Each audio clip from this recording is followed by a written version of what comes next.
What is up, YouTube? Today we are doing part 3 of homemade off-road go-kart. I already took the stock mufflers off. Here they are. There's the crappy stock mufflers, and I already put on the new mufflers, and I think it looks awesome. I like how I bent them downward, and I think it looks cool. Also, I took the gas tanks off, and the whole suspension is able to move a lot further, but it does hit that right there. So I'm not sure. I don't want to cut it off in case I have to end up reusing this motor for something else. I don't want to cut that off. So for now, I'm just gonna leave it. And the shock almost bottoms out when it hits that, so I think it'll be fine. And it doesn't really hit it unless I sitting on the seat and I jump on it. So it'll be fine. Yeah. So originally I was thinking about putting the gas tank right here, but after thinking about it, it would get in the way of the pull cord. Plus, you wouldn't be able to see the cool motors. So I decided to put it right here. So I welded that and that right there, and basically I just take the gas tank, plop it right there, and it fits right there. I'm gonna take like a strap, temporary strap, and strap it on just to make sure it doesn't fall off. And I know I already said this, but I'm just going to say it again. I know using one gas tank for 2 motors is going to cut my running time in half, but that really doesn't matter because I'm not going long distance. I'm only riding this around my yard, in my neighborhood, so really one gas tank is plenty for 2 motors. I'm not going far, so it's not a big deal. So yeah, what else? For the gas line, I went to Lowe's and I bought this. This is vinyl tubing, $4 for 20 feet of it. I googled it and it didn't. I googled to see if this vinyl tubing is safe for gasoline, and it didn't say it was safe, but it didn't say it wasn't safe. So $4 for 20 feet of it, so I just bought it, and if it doesn't work, I'll buy something else. I also bought this T-joint, basically, hose barb, whatever the fuck they call it. $2 for that, $4 for this, and basically just run the gas lines to the motors. I'm not really sure what I'm going to do with these. I may just end up leaving them, because these go to the where do they go? They go to the carburetor. I think it's like a breather tube. It goes to the top of the gas tank. I may end up taking the extra hose and hooking that up, maybe. I don't know. I'll think about it. Anyway, yeah, so the one thing I'm really excited is the torque converters are in. They finally shipped today, and I'm anxious. Let's just open the box. Alright. Let's open this box.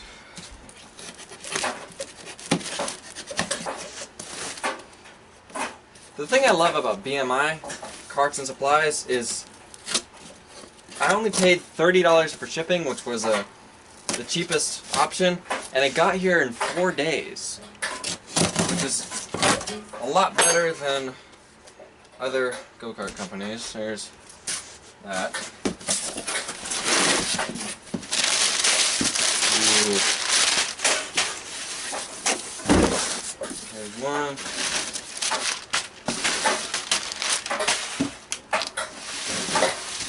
Here's the other. Yeah, get that out of here. Do I have a knife? Is there a knife around here? Something. There we go.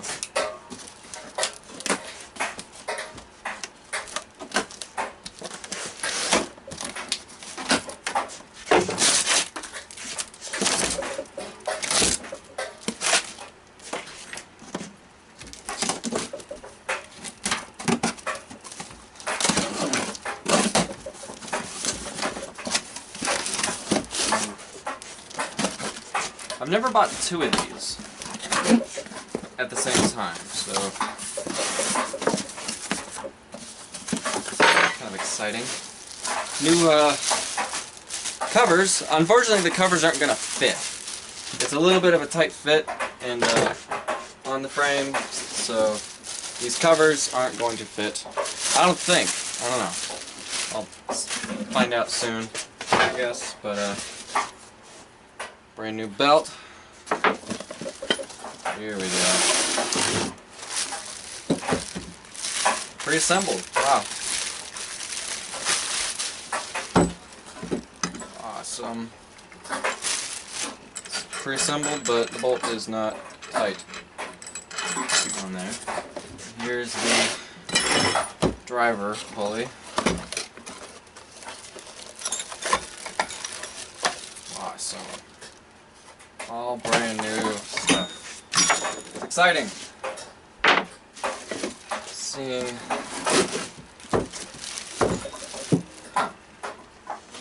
Did that? Okay, here it is. Thank God. I thought the other one didn't come with hardware. Alright. Here they are.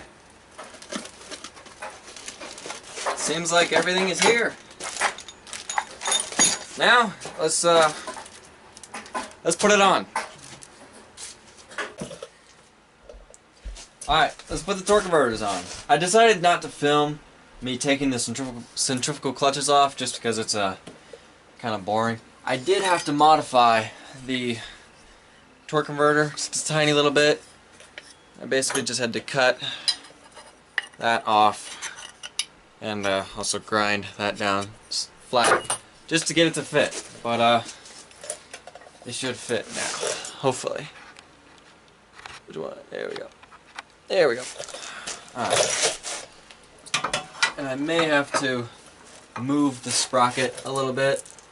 Hopefully not, but it doesn't really seem to want to line up, which is a bit of an issue, but no big deal. Come on. I'm gonna edit most of this out. I just want to film the general idea of how to put these on.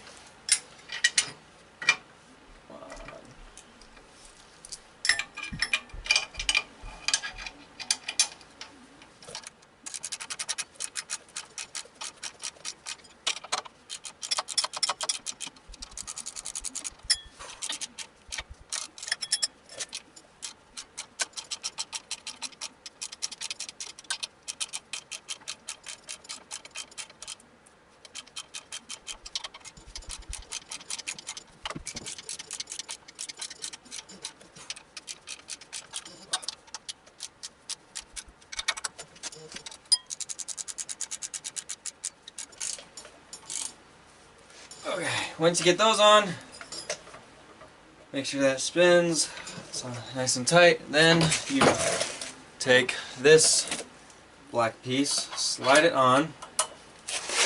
Then, where is it? Take this whole assembly.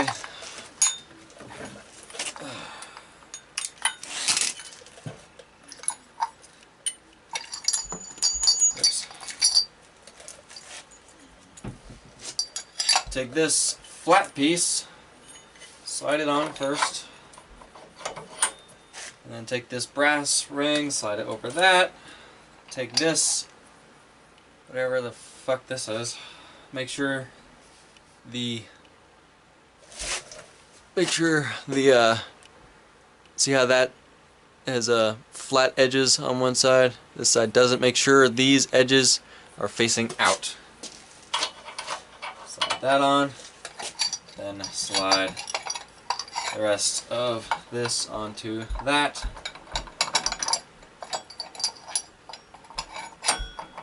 And then that on that. That goes there. Did I miss something?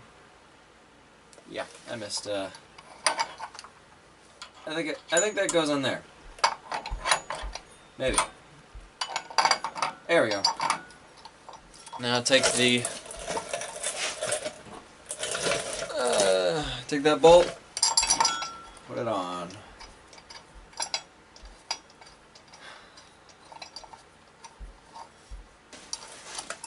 And tighten this bolt really well. Then slide on the belt, which is basically just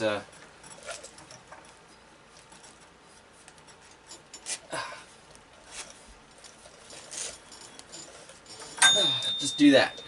There we go. And that's how you put on a torque converter. I didn't really explain much, but hopefully you kind of got what I was doing just by looking at it. But yeah, that's how you put on a torque converter. Okay, so the torque converters are on, and I have to say, it looks amazing with the mufflers the way they are, the torque converters, the motors without the gas tanks. It looks amazing with that on, and they just fit. It barely fits in there. I mean, you know, it's all really close. I'm not gonna be able to put the covers on, but I may be able to put it on this one. I don't know. Let me see.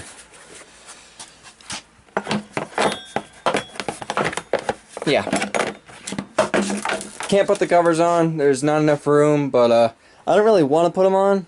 I know it's going to get muddy on it, and it's going to make it so they don't perform that well, but I like to look at them. So yeah, the sprockets do not line up with each other, so kind of bumming me out, but no big deal. I'm just gonna have to move the sprockets over a little bit, just cut all this, or take all this off, cut that a little bit, add a little bit to that side, do the same thing on that one, and then put it all back together, which will be really fun. So yeah, I'm gonna get to it. Okay, so I got the torque converters on. I moved the sprockets over. It was basically just a thing of cut a little spacer on that side, and then however much I added that side, take away on that side, and it seems to align perfectly. The chains are on. They're a little bit loose, but you kind of want them loose like this. When the sprocket is so close to the other sprocket, you really don't have to have them tight, because there's no way that that's gonna fall off. So this one's a little bit tighter, but yeah. Next thing to do is add the gas tank, and it's ready for a test drive. Okay, so I got the gas tank on, I got the gas hose, gas line on, and it leaks. It's not that bad of a leak, but it's like a drop a minute, so definitely gotta take the gasoline out of the gas tank when I'm storing this, especially in my garage. And but it's not bad enough to where I can't ride it. I can still ride it, but it's just kind of a danger issue, because it does drip on the motor. But it only leaks right here and right here, so I'm probably just going to go to the store and buy different hose, preferably this stuff, whatever this stuff is. If somebody can tell me in the comments what this stuff is, I can probably order it. I know this is poly tubing. What is this? Vinyl tubing. And that stuff doesn't really work. It works okay, but it's just I want something better. Anyway, I know I'm holding on the gas tank with duct tape. For now, that's all I had. I will eventually get hose clamps. But for now, all it has to do is just keep the gas tank from falling off. So yeah, there's still a lot of stuff I have to do to this go-kart to make it actually done. But for now, it's done enough, I guess, to where I can actually ride it. But again, there's still a lot of stuff I have to do to make it actually completely done. Still want to replace the seat. That seat is okay for now, but I want to get a bucket seat. I was thinking about buying one of those plastic ones off of BMI Cards and Supplies. They're like $30 or something, but I don't know. Plastic is... I may just buy the plastic one. Screw it. It's better than that thing. Anyway, there's a lot of play in the steering wheel, which is kind of really dangerous, because when you're going top speed, it's impossible to keep this going in a straight line because you're just kind of fishtailing everywhere, and not really fishtailing, you're just swerving everywhere, and trying to keep it in a straight line is almost impossible because there's a lot of play in the steering wheel. And for now, this homemade rack and pinion set, it was the best I could do. For now, it works, but I definitely want to replace it with a real rack and pinion set. Brand new online, they're $160, so I'm going to be looking around for a used one, and but for now, this one works. It works okay enough to where hopefully I won't crash. Definitely got to fix that. I was thinking about putting a bumper on here, a huge bumper covering each tire, but that'd be really big, and it would add a lot more weight to the front end. Right now it's perfect to where if I stand on the front end, the shocks just bottom out. But all your weight's not going to be on the front end, so it's kind of perfect. I don't really want to add too much weight on this. This thing is already heavy enough as it is. So yeah, still probably just going to bend those down to the middle and do something like that. Still got to do that. Also have to do the front brake. The back brake works. Oh, it works okay enough to where it slows you down. You gotta slam on it to stop you. It doesn't perform as well as I expected it to, and that's my fault because I put it on wrong. Apparently you're supposed to make a bracket that it slides into, and this is able to slide back and forth onto the disc. I did not do that. I forced it in one position, so therefore it's not fully able to clamp on to the brake disc. So don't put it on. If you ever buy one of these brake discs sets, they're $60. If you ever buy one, do not put it on the way I did it, because it needs to be able to slide back and forth 1/8 of an inch freely while still being able to not move back and forth. So yeah, do not put it on like this, how I did it. I will possibly eventually fix it, but for now it kind of works. It's kind of dangerous because it doesn't really stop me. Anyway, I was thinking about doing a riding video in this video, the part 3 video, but I decided not to. I'm gonna make that a whole separate video just to make part 3, this video, a little bit shorter, and the riding video a little bit longer. So also to make it a separate video. So yeah, part 4 is gonna be testing this with the torque converters. You've already seen it with centrifugal clutches, and yeah. So part 4 I'm gonna test it, but for now this is the end. So thank you for watching, subscribe, and have a nice day.